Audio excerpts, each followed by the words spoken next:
नमस्कार साथियों, खोजरामा S academy में आपका स्वागत है। मैं मुखेमेंद्र और मैं आपका स्वागत करता हूँ आज के इस सेशन में।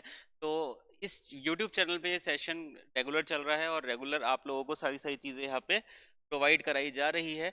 तो इस पर्टिकुलर सेशन के अंदर ये किन लोगों के लिए फ़ायदेमंद है, पहले तो मैं ये बता दूँ। जो भी स्टूडेंट्स प्रिपेयर कर रहे हैं किसी भी प्रकार की गवर्नमेंट जॉब्स के लिए, उनके के लिए ये सेशन यूजफुल होने वाला है। तो अगर आप प्रिपेयर कर रहे हैं एसएससी के लिए, आरआरबी के लिए, यूपीएससी के लिए या किसी भी और प्रतियोगी परीक्षाओं के लिए, तो ये सेशन आपके लिए फायदेमंद होगा। तो चलिए स्टार्ट करते हैं। आज है 17 जुलाई और 17 जुलाई के दिन क्या है आज की खबरें, और जिन खबरों की सहायता से आप अपना करंट के साथ साथ स्टैटिक भी इंपॉर्टेंट अच्छे तरीके से प्रिपेयर कर सकते हैं। जानते हैं आज की खबरों के बारे में। जो पहली कहानी है वो है किसकी बेटा? आईसीसी की। आईसीसी क्या होता है? International Cricket council. ICC annual conference हो रही है, जो कि हो रही है 2024 में। और ये कहाँ पर हो रही है? ये हो रही है श्रीलंका में। श्रीलंकन क्रिकेट बोर्ड के लिए काफी इंपॉर्टेंट है ये। ICC International Cricket Council is said to make history as it holds the annual conference in Sri Lanka. कहाँ पर हो रही है एनुअल कॉन्फ्रेंस? श्रीलंका में हो रही है। फ्रॉम 19th to 22 आपका जुलाई में, 19 जुलाई से 22 जुलाई के बीच में एनुअल कॉन्फ्रेंस आपकी हो रही है। इस पूरी कॉन्फ्रेंस में करीब करीब 220 डेलीगेट्स आएंगे जो इसको अटेंड करेंगे, जो रिप्रेजेंट करेंगे करीब करीब 108 आईसीसी की कंट्रीज को, 108 कंट्रीज को, spanning over the major regions Africa, America, Asia, East Asia और पैसिफिक यूरोप। इसमें एक और इम्पॉर्टेंट चीज है कि इसका थीम क्या है। अब देखो थीम के बारे में बात करते हैं। Capitalising on the Olympic opportunity. अब ये ओलंपिक अपॉर्चुनिटी क्यों शब्द नाम यूज किया गया है उसको समझो। कि देखो अभी तो आपका ओलंपिक होने वाला है 2024 में। कहाँ पर? पेरिस में होने वाला है। उसके अगला ओलंपिक लॉस एंजलिस में होने वाला है 2028 में। 2028 का जो ओलंपिक है ये कहाँ पे होने वाला है दोस्तों? लॉस एंजलिस में होने वाला है। तो ये फोकस किया जा रहा है, ये फोर्स किया जा रहा है और इस चीज को बढ़ावा दिया जा रहा है कि उस ओलंपिक में क्रिकेट भी एक गेम हो जो कि वहां पे खेला जाए, जिसके लिए गोल्ड सिल्वर और ब्रॉन्ज मेडल दिए जाए। तो ये एक इंपॉर्टेंट न्यूज है यहाँ पर कि 2028 के ओलंपिक के लिए प्लान यहाँ पर बन रहे हैं। आगे चलते हैं, इसी के बारे में थोड़ा सा और डिस्कशन कर लेते हैं आईसीसी के बारे में ही, कि आईसीसी का जो हेडक्वार्टर है ये कहाँ पर है? दुबई में है दोस्तों। दुबई जो कि यूएई के अंदर आता है।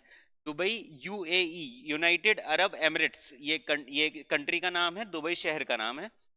तो यहाँ पर आता है। इसको फाउंड कब किया गया था? आईसीसी को फाउंड किया गया था दोस्तों 15 जून 1909 को। 15 जून 1909 को आईसीसी को फाउंड किया गया था। आईसीसी के सीईओ कौन है? जेफ एलार्डिस। जेफ एलार्डिस इसके सीईओ है। और चेयरमैन कौन है? Greg Barclay. ग्रेग बार्कले इसके चेयरमैन है। इसी के साथ साथ आप एक और चीज समझ लीजिए कि आईसीसी से भी ज्यादा महंगा बोर्ड अगर हम बोले तो वो बीसीसीआई है। बीसीसीआई। बीसीसीआई, बीसीसीआई का फुल फॉर्म क्या होता है? ये इंडियन क्रिकेट बोर्ड है। इसको बोलते हैं board of cricket control in India. Board of cricket control in India. और इसके चेयरमैन कौन है? मिस्टर जय शाह। मिस्टर जय शाह इसके चेयरमैन है। तो चलिए आगे चलते हैं। अच्छा, ये वही जय शाह है जिन्होंने रिसेंटली ट्रॉफी दी थी आईसीसी T20 वर्ल्ड कप होने के बाद। रोहित शर्मा को ट्रॉफी इन्होंने, जय शाह ने ही दी थी। चलिए आगे आगे चलते हैं और नेक्स्ट खबर की तरफ चलते हैं। India to host second Asia Pacific ministerial conference on civil aviation. तो second Asia Pacific ministerial conference होने वाली है और ये होने वाली है इंडिया में। अच्छा, एक और सवाल यहाँ पे बन के आता है, तो पहली कहाँ पे हुई थी? तो पहली कहाँ पे हुई थी और कब हुई थी? तो पहली हुई थी दोस्तों बीजिंग में हुई थी 2018 में। साफ तौर पे यहाँ पे लिखा हुआ है कि जो फर्स्ट कॉन्फ्रेंस थी ये कहाँ पर हुई थी? बीजिंग में हुई थी 2018 में। India is set to host the second Asia Pacific ministerial conference on civil aviation on, कब से कब तक होस्ट करेगा? September 11 to September 12। तो 2 दिन की ये कॉन्फ्रेंस होने वाली है, September 11 to September 12, with representative from 40 countries. 40 countries से यहाँ पर लोग आएंगे, including China and Pakistan. China Pakistan के लोग भी यहाँ पर आएंगे।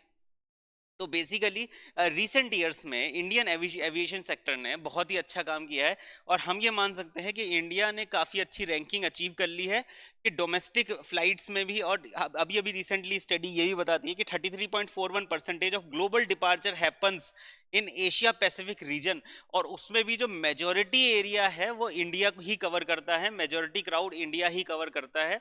और इंडिया का सबसे व्यस्ततम एयरपोर्ट कौन सा है? इंडिया का सबसे व्यस्ततम एयरपोर्ट यहाँ पे नहीं लिखा गया है, मैं बता देता हूँ, इंदिरा गांधी इंटरनेशनल एयरपोर्ट जो कि नई दिल्ली में है। इंदिरा गांधी इंटरनेशनल एयरपोर्ट जो कि नई दिल्ली में है, भारत का सबसे व्यस्ततम एयरपोर्ट है। क्लियर बात है बेटा?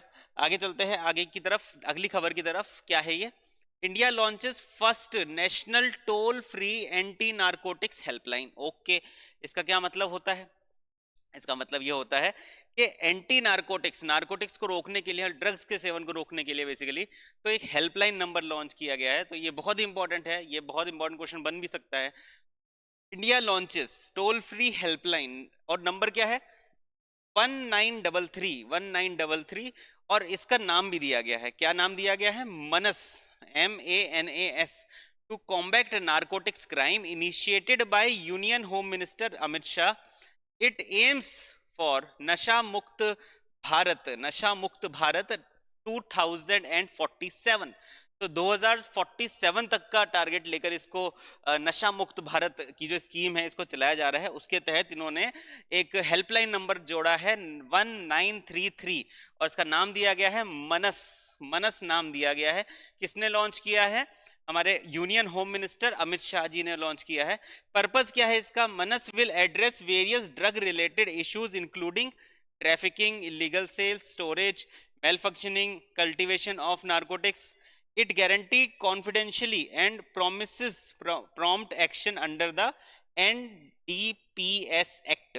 तो इसमें एक चीज ये हो जाती है, देखो यार, कि जितनी भी इलीगल एक्टिविटीज होती है, जितनी भी इलीगल एक्टिविटीज है, उसको रोकने का काम ये जो ऑर्गेनाइजेशन है, ये जो मनस है, ये करेगा। इसको स्टेब्लिश कब किया गया था? अच्छा, यहाँ पर एक टर्म है NCORD, इसका फुल फॉर्म होता है नारकोटिक्स कोऑर्डिनेशन सेंटर या नार्को कोऑर्डिनेशन सेंटर। इसको स्टेब्लिश किया गया था कब? 2016 में। कब स्टेब्लिश किया गया था? 2016 में इसको स्टेब्लिश किया गया था। Mechanism facilitate coordination between the state and the central government through the structured 4 tier system. State government की अलग पॉलिसीज है और आपकी सेंट्रल गवर्नमेंट की अलग पॉलिसीज है, उनके बीच में कोऑर्डिनेशन प्रोवाइड कराने का काम कौन करता है? NCORD। फुल फॉर्म क्या है? नारकोटिक्स कोऑर्डिनेशन सेंटर या नार्को कोऑर्डिनेशन सेंटर। क्लियर बात है बेटा? अगली खबर की तरफ चलते हैं। Specialised adoption agencies, SAAS। तो देखो क्या बोल रहे हैं the Supreme Court has warned the states and union territories, has warned the states and union territories of contempt proceeding if they do not establish specialized adoption agencies in every district। तो supreme court ने बोला है states को और union territories को कि आप अपने क्षेत्र में हर एक डिस्ट्रिक्ट में ये स्पेशलाइज्ड अडॉप्शन एजेंसीज आप लोग लगाइए। अब इसमें क्या लिखा गया है? 370 out of 760 districts of India lack operational SAAs, ऐसे मतलब स्पेशल अडॉप्शन एजेंसीज। तो 760 में से 370 में ही ये SSA है। ओके, लैक ऑपरेशनल मतलब 370 आउट ऑफ इतना डिस्ट्रिक्ट, ठीक है, तो 370 में नहीं है। डिस्पाइट कोर्ट ऑर्डर मैंडेटिंग, जबकि कोर्ट ने बोल रखा है कि ये आपके गांव में, आपके डिस्ट्रिक्ट में होनी चाहिए। This gap has led significant disparity between the adoption registration, जो कि 2023-24 में कितने थे? 13,467, 13,467 एंड एक्चुअल अडॉप्शन अप्रोक्सीमेटली 4,000। अब ये अडॉप्शन एजेंसी, अडॉप्शन को बढ़ाने के लिए ये चीज करी गई है सुप्रीम कोर्ट के द्वारा कि भैया आप एजेंसी खोलिए अपने डिस्ट्रिक्ट में, हर एक डिस्ट्रिक्ट में एक एजेंसी होनी चाहिए। जबकि रजिस्ट्रेशन कितने हुए थे भैया? 13,467 इस दौरान, और अप्रोक्सीमेटली अडॉप्शन कितने हुए? एक्चुअली 4,000 के आसपास ही अडॉप्शन है। तो ये एक खराब बात है, mainly due to inadequate infrastructure. और ये क्यों इतना कम रहा? क्योंकि आपका इंफ्रास्ट्रक्चर कमजोर था। तो ये यूनियन गवर्नमेंट, यूनियन टेरिटरीज को और स्टेट गवर्नमेंट्स को भी ये चीज बोला गया कि भैया एक एक अडॉप्शन एजेंसी खोलिए हर एक डिस्ट्रिक्ट में। अब आगे बात करते हैं only Goa, Karnataka, Kerala, Rajasthan and Chandigarh. Goa, Karnataka, Kerala, Rajasthan and Chandigarh, ये जो स्टेट्स बताया गया है fully compiled with SC directives. तो ये स्टेट ऐसे है, गोवा, कर्नाटका, केरला, राजस्थान एंड चंडीगढ़, ये ऐसे स्टेट है जिन्होंने भैया इस सुप्रीम कोर्ट के ऑर्डर को फॉलो कर रखा है और उसको सही तरीके से डील कर रहे हैं, सही तरीके से काम कर रहे हैं। ये मतलब बेहतर है इस पूरी की पूरी स्पेशल एडॉप्शन एजेंसी के केस में। आगे बात करें, largest states like Uttar Pradesh face serious challenges, क्योंकि 61 आउट ऑफ 75, टोटल 75 डिस्ट्रिक्ट्स है कहां पर, आपके उत्तर प्रदेश में, उसमें से 61 में तो भैया SAA है ही नहीं, तो भैया तो खराब बात है ना। तो इस बात को सही करने के लिए किसने बोला है, सुप्रीम कोर्ट ने बोला है। तो ये एक अच्छा खासा डिटेल्ड आर्टिकल आया था, उस पर मैं न्यूज़ को लेके आया हूँ। तो आई थिंक आज की खबरों में इतना ही। अब हम मिलेंगे कल के वीडियो में, आएगा कितने बजे, 10:30 बजे आएगा। तब तक के लिए अपना ध्यान रखिए, अच्छे से पढ़ाई करते रहिए, और अगर चैनल को सब्सक्राइब नहीं किया है तो सब्सक्राइब कर लीजिए, और क्योंकि यहाँ पे एजुकेशन कंटेंट आपका आता ही रहता है। डिस्क्रिप्शन में जाओगे तो वहां पर एक टेलीग्राम का लिंक मिलेगा, उस टेलीग्राम के लिंक पे क्लिक करोगे तो आपको और एजुकेशन कंटेंट मिल जाएगा। मैं मिलता हूँ आपसे अगले वीडियो में, तब तक के लिए अपना ध्यान रखिए, धन्यवाद।